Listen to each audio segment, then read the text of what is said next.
The next card rating is Diamond Spellstone. Diamond Spellstone rating a 3 out of 5. I feel like it's kind of like a filler card. It's a nice bomb for Big Priest, but keep in mind that the minions have to be different.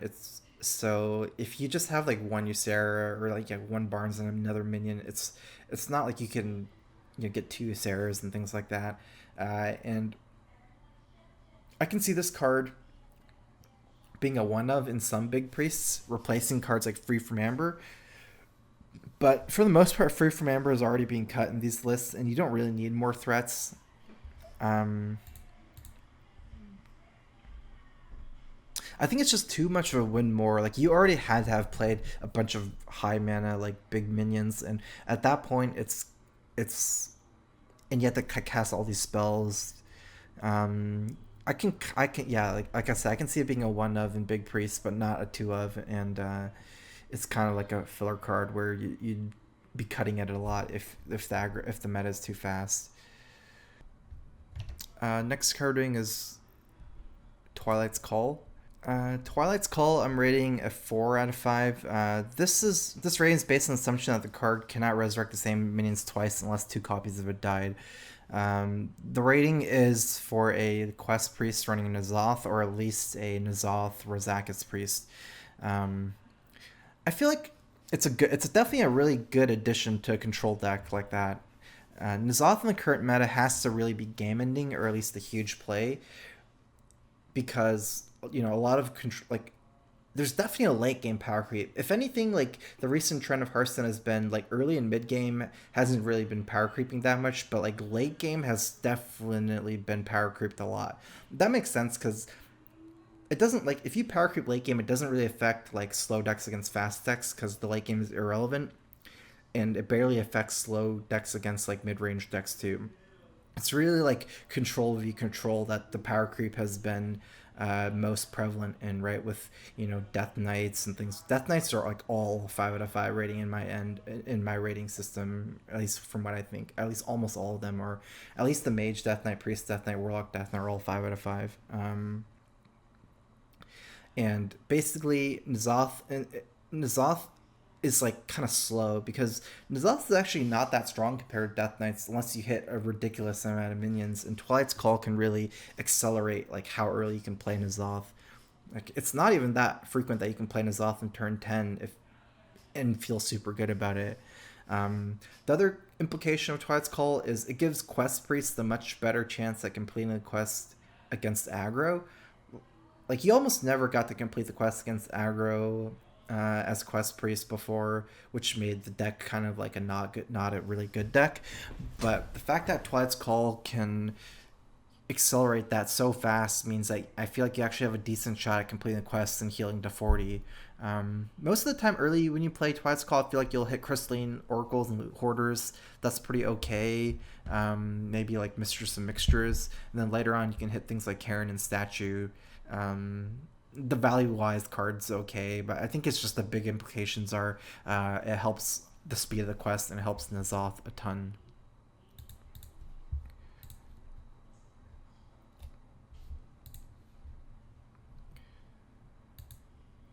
Next card we're doing is Psychic Scream. Psychic Scream rating of 4 out of 5. I feel like Psychic Scream is one of the more powerful AoEs in the game. I probably would rate Deval as a better card than Psychic Stream. I might rate Spreading Plague as a little bit stronger than Psychic Stream, even though it's a pseudo AoE. But after those, I feel like it's definitely way up there. The downside of Psychic Scream is very insignificant in a post Death Knight world. We already talked about this like from the last card, but it's like Hearthstone late game from control v control. It's never a value grind anymore. Ever since Jade has been going infinite, that's when the power creep started, and now Death Knights, Jade, all late games are based on insane like tempo now. So the fact that you shuffle everything into their deck is almost irrelevant. Yeah, so since Death Knights have almost endless value now, tempo is the name of the game. And it's just a really strong board clear, 7 mana, destroy everything. Even it's better than destroy everything in some ways too, because it gets through death rattles, and that's enough to rate it a 4 out of 5. I wouldn't rate something like that 5 out of 5. Next carding is Tempura. Tempura is a 2 out of 5 in my end. I feel like it's just too easy to die after you play Tempura, and the minion is too weak. I actually kind of feel like Tempura is this battlecry is the downside. If the base stat line for a 7-drop is 7/7, and no one's gonna ever play a 7 mana 7/7, I can even see like Tempura. It should have been like a 7 mana 10/10 or 12/12 even. Like this battlecry is not even a plus in my end. In my book, let's say, if you think about like some of the things that can happen, it's like say you play Tempura and they play Leroy Coldblood, that's 20 damage, like just like that. I get where they're going with Tempura. The fact that say it allows priests to have really scary some combo stuff, like for example, you can play a minion the next turn, you can Divine Spirit Inner Fire it, things like that. But your opponent is always the one that's getting 2 turns first, and you have to, like, when you're building a deck, it has to have like, it has to have that deck against aggro, that deck against mid-range, that deck against control, that deck against combo. Like, they're all considerations you have to consider, and you can't just like put in a card like Tempura for the most part, because it feels like it's a card that'd be run in slow decks. And if anything, like the only matchup that I could conceive of being good is slow decks, where you can combo after it's your turn. But in slow versus aggro, slow versus mid range, it's just like suicide. It almost feels like, and it's almost just better to just run some other stuff for that one like matchup. I think they could have gone much more ambitious with the stats on this card.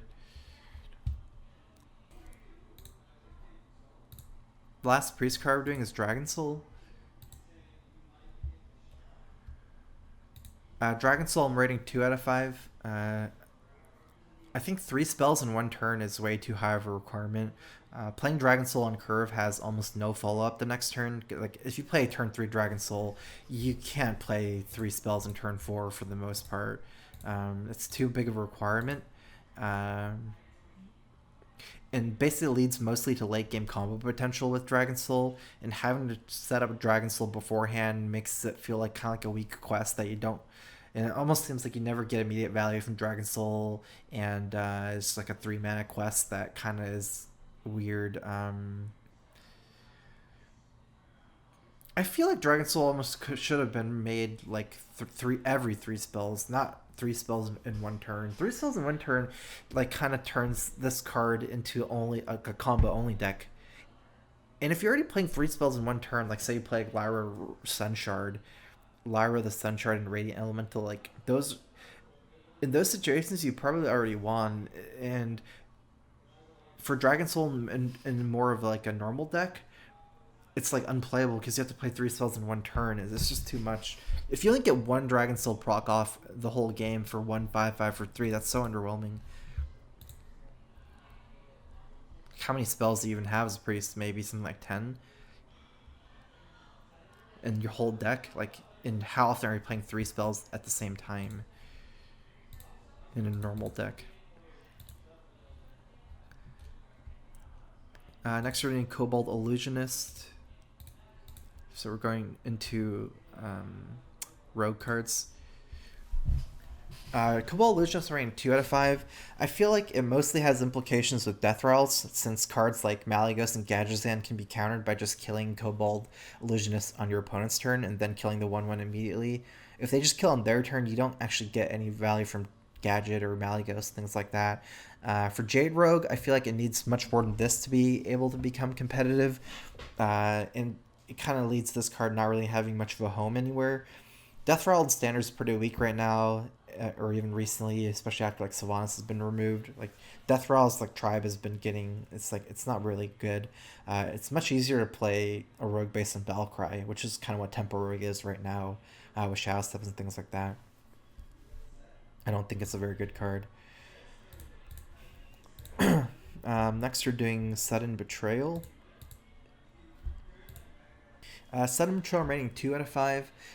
Sudden Betrayal, I feel like it would be a Miracle Rogue card, because Temple Rogue can't really afford to be in a position where Sudden Betrayal is of much use, because your opponents needs to have 2 minions first of all, and then one of them needs to be attacking your face. Since Tempo Rogue really like lives and dies on board control, your opponents would generally use their minions to trade for your minions, and by the time that they're going face, you've already lost. You know, so I don't see a lot of explosive trap being used in Tempo Hunters. So this rating is reflective of Miracle Rogue for sudden Betrayal. For Miracle Rogue, it is much better than Betrayal, I feel, because it only needs 2 minions rather than 3, and even if the minions don't trade versus each other, the secret still like misdirects the first attacker, so you don't take the damage. Whereas Betrayal, you know, if you don't kill anything with Betrayal, it doesn't actually prevent you from taking damage. I feel like it's a bit too easy to play around is the problem, unless the other rogue secrets are all like very playable in the same deck. And it really doesn't even have the same board clearing potential of Explosive Trap. I feel like Sudden Betrayal is worse than Explosive Trap even. That's not even a very good card, I would say. It just, you can drop a Firefly next to the minion that you're attacking first, and yeah, it basically counters the whole thing, and then you're paying 2 mana for like the heal for a couple of damage points. It's to do nothing. Next card is Cheat Death. Cheat Death, I'm gonna rate a 4 out of 5. This is another Miracle Rogue secret. I feel like Cheat Death has really good synergy with minions that are both must kill and gets a lot better as they become cheaper, like Gadgetzan Auctioneer and Questing Adventurer. So, you know, really interesting plays, like say you just play Cheat Death at some point and then you go Gadget Pass. That's an interesting play because they'll have to kill, unless they have silence, they're gonna have to kill your Auctioneer, and then turn 7 you can do 4 mana Auctioneer using 3 mana free after it, and it's pretty scary. Also, the thing about Miracle Rogue as like a big picture perspective is that the deck really goes off after turn 6, right? And developing minions pre-turn 6 is kind of awkward because most of the time you're trading badly against tempo decks. Cheat Death kind of allows you to spend mana to like kind of like develop your board pre-turn 6 without really worrying about poor trades. Like your opponent generally can't trade for your Cheat Death. It's just gonna sit there, and then when you go off on your Auctioneer turn, you get to kind of like develop that mana earlier with Cheat Death without like saying something like just playing a 2 mana minion, which is gonna just get run over on board. Now we're doing Elven Minstrel. Elven Minstrel rating 4 out of 5. In the Elven Minstrel rating 4 out of 5, and the card is going to be in Tempo Rogue. This is a really good Tempo Rogue card. Tempo Rogue is a deck that will run out of steam towards the mid-late game, and card draw for Tempo decks usually want to be played during those turns. Like, you don't really want to, as a Tempo deck, you don't want to spend your early turns drawing cards. You want to spend your early turns fighting for the board, and then late game, you want to draw cards as you're running out of steam. So Elven Minstrel is really nice because combo is very easy to activate late game when you actually want to use this card. You should always have like 9-8 mana. It's super easy to activate combo. Elven Minstrel also gives you the option to sometimes play it more for tempo during the mid game. Like, it's a really flexible card, and the flexibility / power of Minstrel is really well above average. You only pay 1 more mana for a 3/2 body compared to like Arcane Intellect or Mimic Pod, and Elven Minstrel is really good synergy with Prince Kelesith. Drawing minions after Prince is really powerful. If you play Prince on turn 2, you might even consider like trying to activate Elven Minstrel on turn 4 or 5 to get those like juicy big minions out. Next, we're doing Onyx Spellstone. I'm rating Onyx Spellstone a 2 out of 5. I feel like Valspine Slayer just blows this card out of the water. I feel like developing this Spellstone, say like playing 3 Death Rattles, like basically like, developing it for a bigger situational removal isn't as good as Spellstones that kind of develop up for strong proactive effect.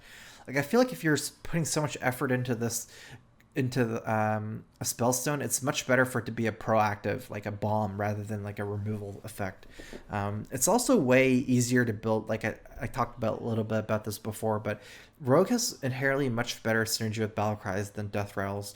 Like, Death Rattle is not really a good tribe for Rogue, and Onyx Spellstone kind of forces you to go Death Rattle. So not only is it like just worse than Valspine Slayer, because it's random minion, and the fact that Valspine Slayer is attached to body, it's too much work to make it good. I feel like this is Feels like it's the worst Spellstone I've seen so far, at least. I have 3 more cards today. Falderay Strider.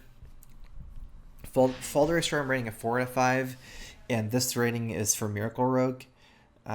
Assuming your deck's around 20 cards when Strider is played, it gives you 15% chance per draw to hit an ambush, and it goes up pretty quickly to 30% in a 10-card deck.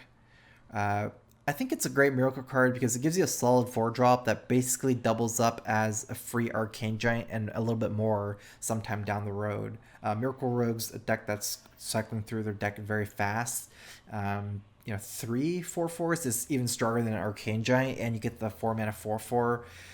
It's basically a free like Arcane Giant and more, and a 4/4. It's just a ton of value, a ton of tempo. Assuming you're playing Miracle. I feel like Strider is almost strong enough to see play in Tempo Rogue, but I would rate this somewhere between a 2 or 3 for Tempo Rogue.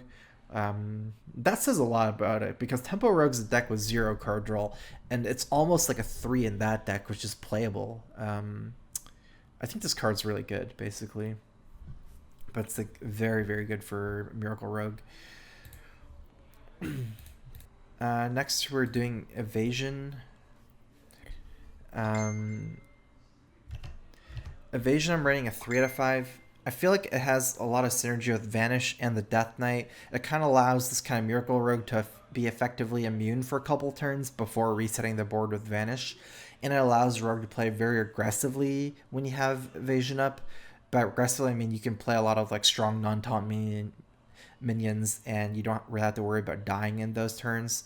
That being said, it's kind of like it's a 2-mana card that really has no influence on board or hand. Like, it's not a draw. It doesn't do anything on board.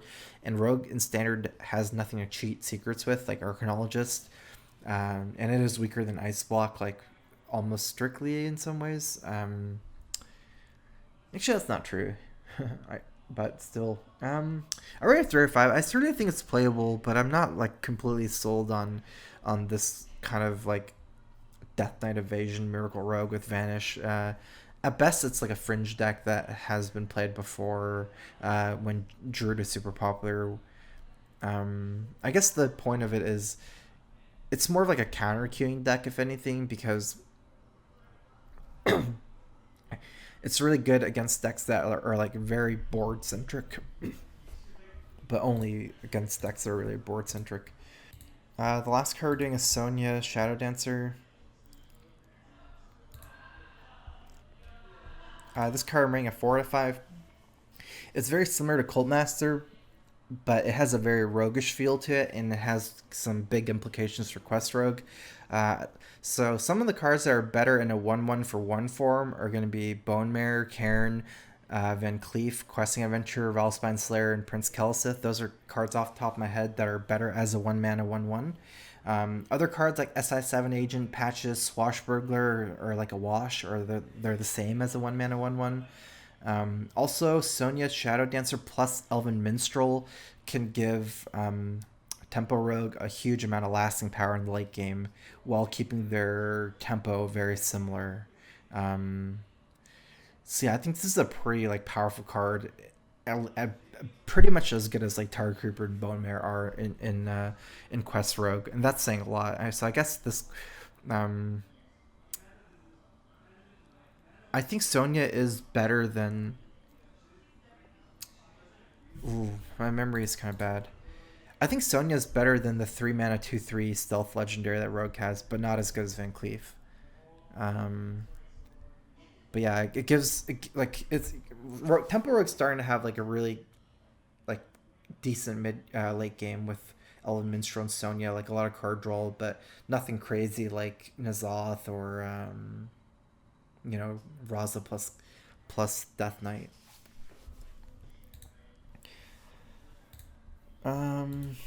That is the end of my review today. Let me see, read the chat. Yeah, Shaku is the card I was thinking of. I think it's better than Shaku, but worse than Van Cleef.